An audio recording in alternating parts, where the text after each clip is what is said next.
Pangeran amat muda.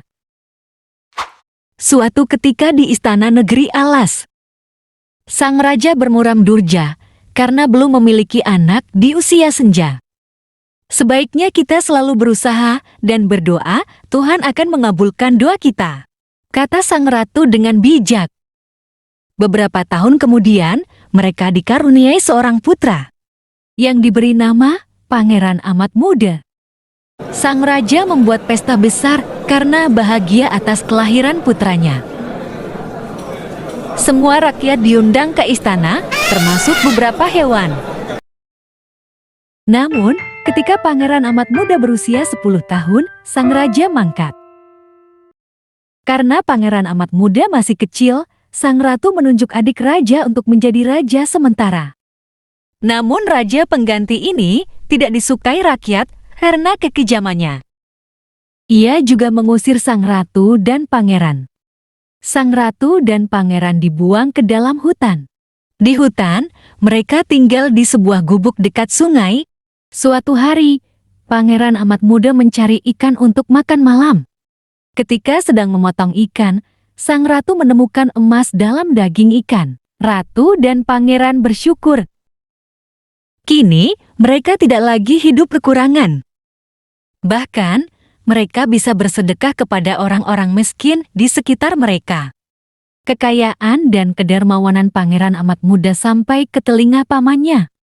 Pangeran dan ratu pun diundang ke istana. Kau boleh menjadi raja, tapi kau harus membawakanku sebutir kelapa gading dari pulau kecil di tengah laut. Tapi jika kau gagal, tahta kerajaan ini menjadi milikku selamanya. Tantang sang paman. Dalam hati ia berkata, Kau tidak akan selamat, laut itu dijaga 3 binatang buas yang akan segera memangsamu. Pangeran Amat Muda menyanggupi tantangan pamannya. Ia berpamitan kepada sang ibu. Maka Pangeran Amat Muda pun berangkat melaut.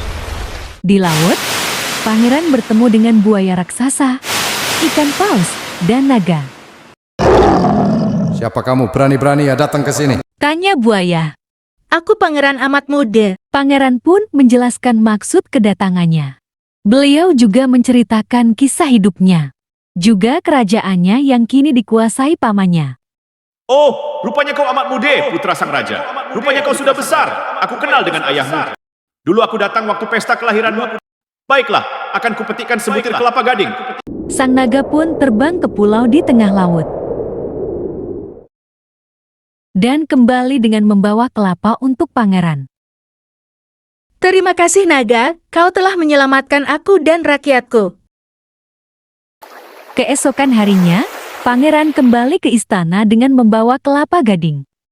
Pangeran berhasil menjawab tantangan sang paman. Pangeran Amat Muda pun dilantik menjadi raja. Akhirnya, ia dan sang ibu hidup bahagia di istana. Sedangkan sang paman memilih keluar dari istana dan hidup sebagai rakyat jelata.